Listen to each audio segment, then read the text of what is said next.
All right, everybody, we're getting ready to start the painting process. This is all the materials that it's going to take to get this car painted.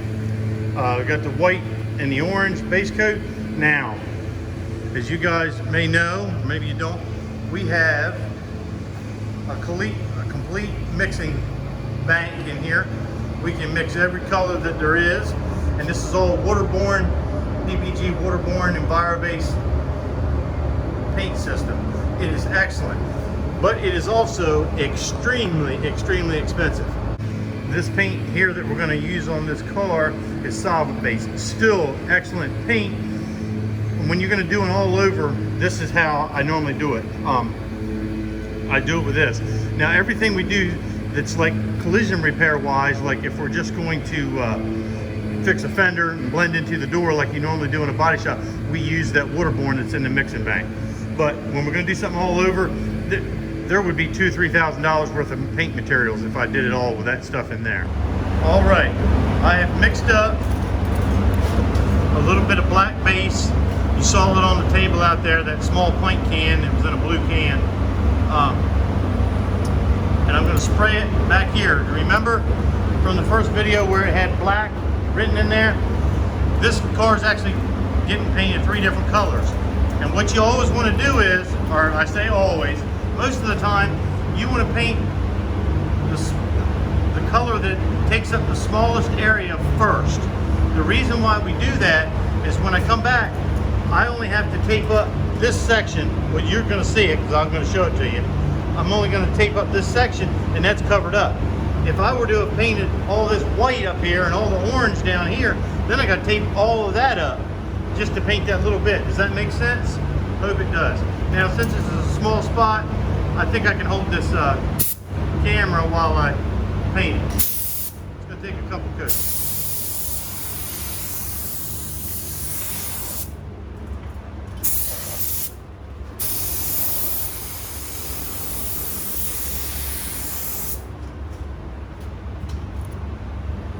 Come back in a minute, put another coat on. All right, guys, I came back in here to put another coat on here. Now, if you remember, every time I've shown you this car before I sealed it, when I saved it up, it was primered. You couldn't see any of this. Well, since I put a coat of base on it, see all those runs? It's not from that base I just put on there. There's only one coat. I struck this with a little bit of sandpaper so you could see it. You couldn't see any of that with that flat primer on there. So now I've got to try and sand that out. Now, just so you know, you newer students, matter of fact, even some of the older ones, base coat does not sand good at all. So I'm going to do my best to sand that as smooth as I can get it, and do something with that. So I'm going to put the camera down. I'll pick it back up when I'm ready to paint again. I went ahead and fixed that back panel as good as I could get it. I didn't pick the camera up to show you. It's nothing I'm proud of it. It's nothing I did to cause that. The problem with not being able to fix it 100% is that, you remember I put sealer on there. Well, the sealer, you don't let totally cure. That's the point of it. It causes what's called a chemical bond. So once I sand through the base coat, the black base coat that I just put on there, which is hard enough to sand, it's kind of gummy, then I hit that sealer. So it's just a compounded problem. It's not bad. What may have to happen is when the job's all done, depending on what it looks like, it may be fine. Again, it's a race car. It'll look good going 100 miles an hour. I may have to fix it after everything else is done. But we'll just keep your fingers crossed, say a little prayer if we don't run into any more of those situations like that. Okay, hopefully this explains why I wanted to paint that black first. Only thing I had to mask off is that. You know what I mean? That way when I untape this, everything under this tape is going to be black. Now we're going to move on to the orange, and the orange is going to be from this line down. I don't have to tape it up. It doesn't matter about the overspray blowing up because it'll feather its way up into the rest of the panel. And that way, 2 things here. One thing working for us, this is a downdraft boot, so the overspray is going to blow down or get sucked down anyway. So now I've got the orange mixed up, and I'm going to spray the bottom half of this car orange. All right. Now, We got the orange sprayed on. Now I'll come up here where you can see a little bit better. Now, it doesn't, you notice how I didn't put any tape marks on it. I just let that blow up there. And that's perfectly smooth. I'll be able to paint right over it. You won't see it. If you were to tape this up, it would put a hard tape line on there. And we don't want to do that. So there's the orange on there. It's already starting to look pretty cool, isn't it? I'm going to take this, which is fine line tape. The purpose of it is it'll bend around corners, plus it also gives a super crisp edge. That way when I pull it off, it'll be a super sharp line. So I'll put this down and then I'll put masking tape on top of it. I'll show you that as I go along. You can see I've put one piece of that fine line all the way down. And I turned it down there on the front. It didn't seem to look right going straight off. And if you notice, this body line curves up, but then what do I want to do? Then what am I going to do with it? I mean, the possibilities are endless, but I'm just going to keep it nice and simple. So now what I'm going to do is I'm going to put another piece of tape on top of it, and I'll show you why in a minute. Actually, I'm going to put two pieces on tape on top of it, and I'll show you in a minute what's going to happen. Notice there's 3 pieces of 1/8" fine line lined up there, one after the other. Now what I'm going to do is that gives me a perfect 1/8" stripe in there. Now I'm going to pull the center one out.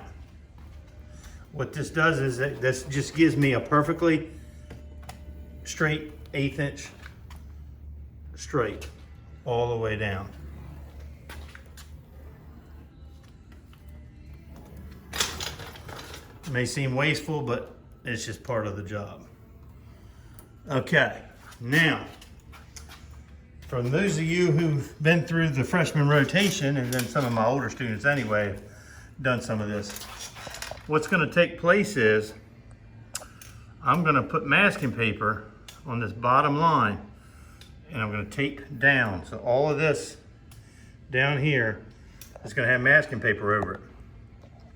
Then I'm going to paint the car white. And what's going to happen is when we untape this thing, it's going to have an orange stripe when I untape it right there. So it'll go white, orange, white, and then orange.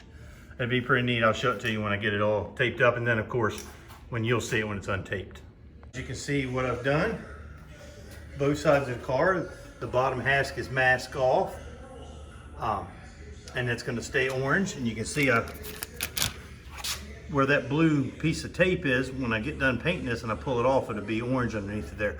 You'll see it. Now I'm going to mix up some white paint. I'm going to take a new tack rag and tack off these surfaces, because I've had the booth doors open and some dust and things could settle on you. You always want to tack them off before you clear them anyway. So I'm getting ready to do that and mix up some paint. Okay, now I've got all the white sprayed on here.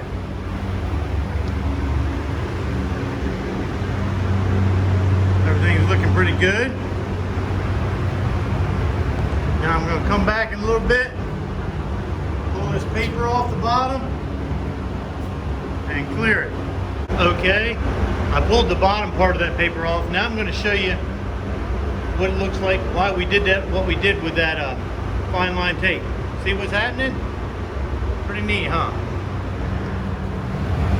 It's all untaped. And I just mixed up some clear. Time to put some clear on here.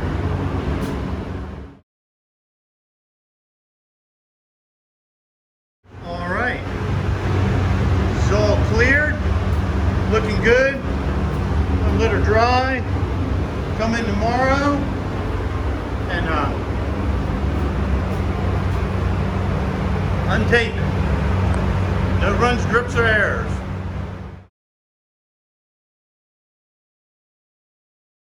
Well, guys, there it is. It's all untaped out of the booth.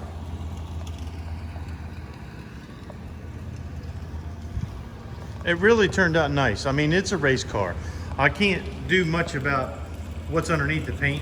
but the paint job's good. And like I said, it looks good. There's things that I see that the general public won't notice, but it turns out nice.